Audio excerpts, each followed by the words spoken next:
speeding up guitar scales and playing them correctly. I've done this video as a continuation of the two recent videos I've done how to play the major scale and how to play the minor scale, which are probably the most important scales you can learn on the guitar. And both those videos have raised a lot of questions that I've seen time and time again, so I'm going to answer those questions in this video. The first question I'll answer, that I saw quite a lot of, is it important to use the correct fingers? And why do you use these fingers? So I'll attempt to answer that now. To answer this question, I'll use the C major scale. And you can see here, looking at an illustration of the C major scale, that each finger has its own fret. So the C major scale starts with the second finger on the 8th fret. However, the most important fret we need to look at here is the lowest fret you'll play whilst playing this scale, and that's the 7th fret. And because this is the lowest fret we'll be playing, we should play this fret with the first finger. And this is what we call the finger position. So the finger position for the C major scale is the 7th fret. Even though we're playing it from the 8th fret, this is still the finger position. Hopefully, if you take a second look at the scale map now, you'll notice that all the 7th fret notes are being played by the first finger. All the 8th fret's notes are being played by the second finger. All the 9th fret notes are being played by the third finger. And all the 10th fret notes are being played by the fourth finger. And all finger positions should be played the same way. And this rule doesn't just apply to scales, this applies to everything you play on the guitar. However, it's quite often not that straightforward to apply, as you can change positions several times in any tune or scale. For example, here we have an alternative way of playing the C major scale. And if you haven't seen this way of playing the C major scale, I'll put a link to the lesson that includes it down below in the description. You'll notice that this scale covers 3 positions. It starts on the 8th position, then it moves to the 9th position, and finally it finishes on the 10th position. And you'll also notice that I marked the positions with Roman numerals, as this is the way it's done when you're reading music. So, if you stick with the correct fingering, you'll find you'll speed up and play more accurately. And also, your hand will move a lot less on the guitar. To demonstrate this, watch the way I play the C major scale.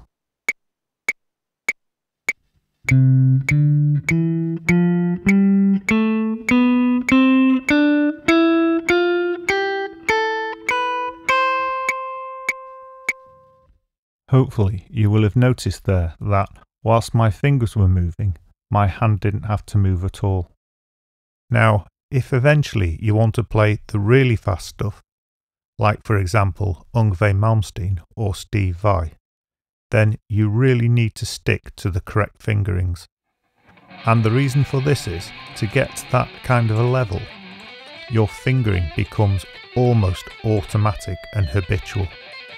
And the only way you could ever achieve that level would be by using the correct fingers, because then it becomes habit and you put them down automatically without thinking. Something I need to mention at this point, which is quite nasty really, and that's that the little finger covers 2 frets.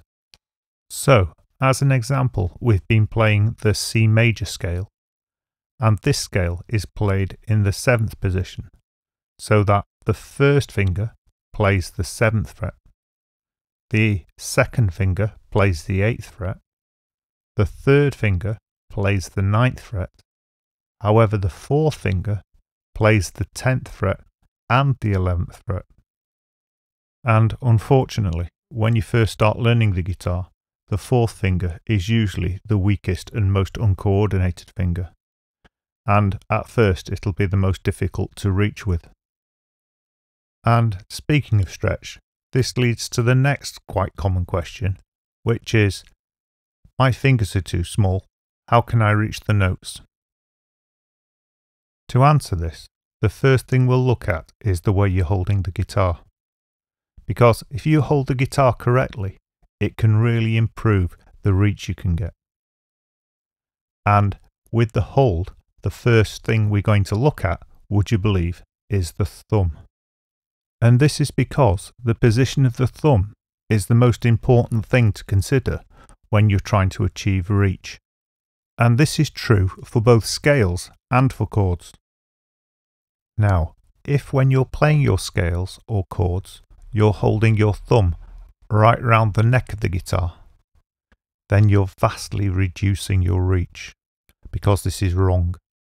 So, what you need to do to correct this is move the thumb around the neck of the guitar down towards the floor. And it needs to be around the halfway mark, or even as far as 2/3 of the way down the neck of the guitar.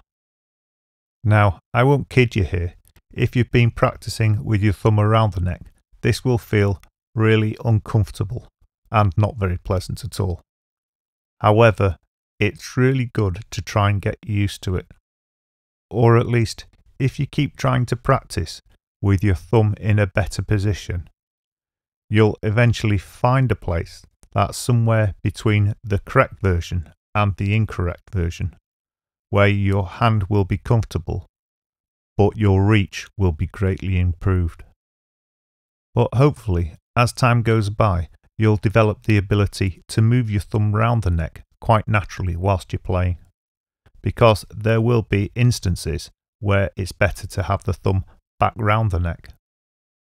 And certainly if you play contemporary music, you might find you need to use the thumb to either mute or play a note on the bottom E string.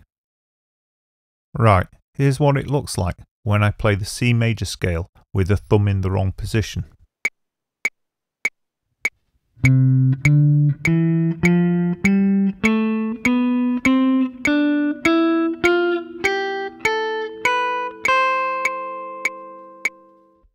And here's what it looks like when I play with the thumb in the correct position.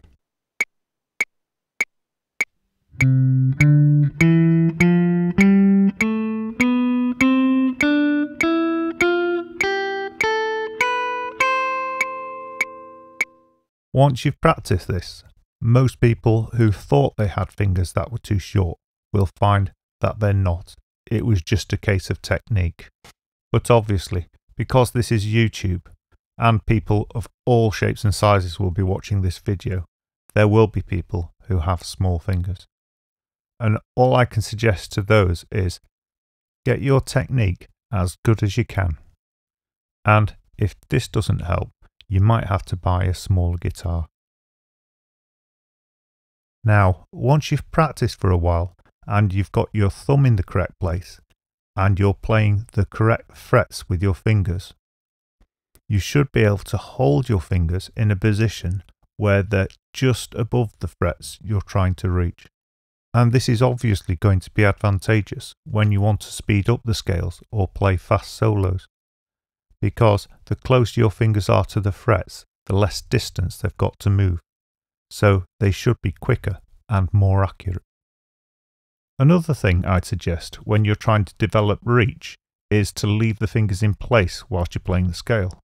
So for example, with this major scale, we start on the second finger and leave that where it is whilst we play the fourth finger. Then we go over to the next string, we'd play the first finger and leave that where it is. Then play the second finger and leave both those fingers in place and play the fourth finger and continue like this. And what this will do is force you to stretch your fingers rather than moving them from fret to fret. And a byproduct of practicing this technique is that when you come to learn to play the scales and solos hammering on, you'll find that you can do it a lot more easily if you've practiced leaving your fingers in place. Because when you hammer on, you should obviously leave the first finger in place before you hammer the second finger. So if you're looking to develop a nice legato style, like for example Van Halen, you'd find it far easier if you've practiced leaving your fingers in place. And for those of you who haven't heard that word before, the word legato means smooth and connected, whereas the opposite of that would be staccato, which means chopped up and disconnected. Before we move on, there's one last thing I've seen in the past, but not very often, that can cause reach problems, and that's having the thumb out of line at the back, so you're having to reach the fingers all the time. And obviously, you'll find it far easier to play the guitar if the thumb remains behind the fingers or thereabouts.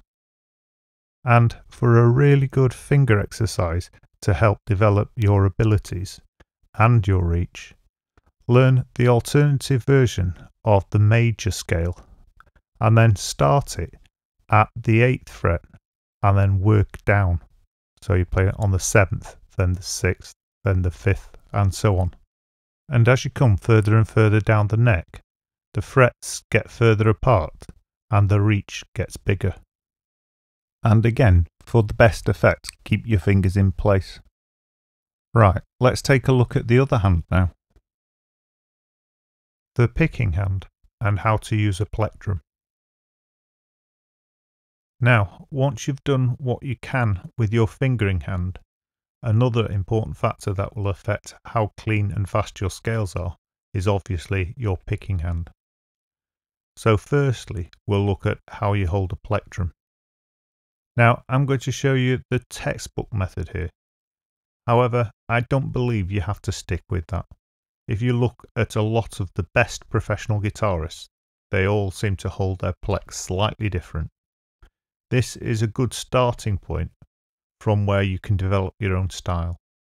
So, what you do is you make a fist, then you place the plectrum on the first knuckle, and you point it out at about 90 degrees to the thumb. Then you can open the hand, leaving the thumb and the finger in place, and theoretically this is the plectrum hold you should be using. And once you've got the hold like this, you might need to adjust it slightly, just to get it where you want it and get it comfortable. Now, this bit is really important.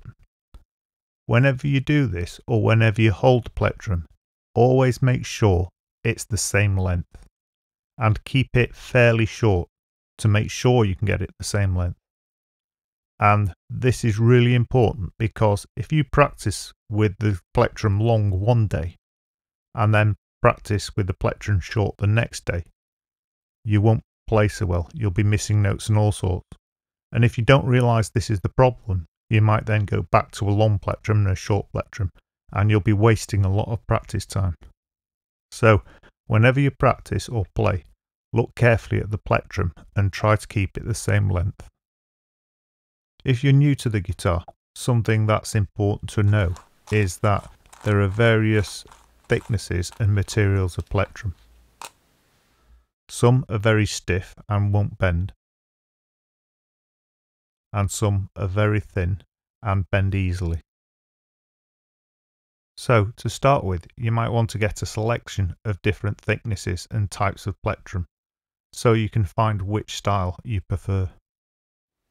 The next important thing to point out if you're a new plectrum user, and especially when you're playing scales, is to play down, up, down, up, down, up. Because if you played down, down, down, down, your scales would sound very staccato, and you'd be halving your potential speed. Obviously, if you keep going down, you've still got to bring the plectrum up, so you're wasting a stroke. Now, well over half of the new guitarists I get into guitar lessons are playing with their thumb when they first pick up the guitar. However, you really want to get out of that habit as soon as possible. Whilst it is useful to play with the thumb, and you do learn some important technique, and you can practice your scales, it's very limiting, so you need to develop another way of playing. As you might have guessed by the length of my nails, my preferred style of play is fingerstyle or fingerpicking. However, even though that's my preferred style of play, I still have to keep practicing and playing with the plectrum because there's so many tunes and so many styles of music that require it. So, even if you want to learn fingerstyle, I still recommend you learning how to use a plectrum. Okay, hopefully I've covered most of the issues that might have arisen whilst you've been learning to play the scales. However, if I haven't covered an issue you've got, don't worry, I'll probably cover it in one of the future videos I'll be producing. And with that in mind, please like, subscribe and hit the bell icon. And then you'll be notified when I upload new videos. And you'll also be supporting the channel so that I can keep making new videos. And you can also find all my videos at www.ebooksforguitar.com. And on the website there, I've been able to categorize them and put them in order, so you can go through the lessons one by one in a logical fashion. Thanks again for watching.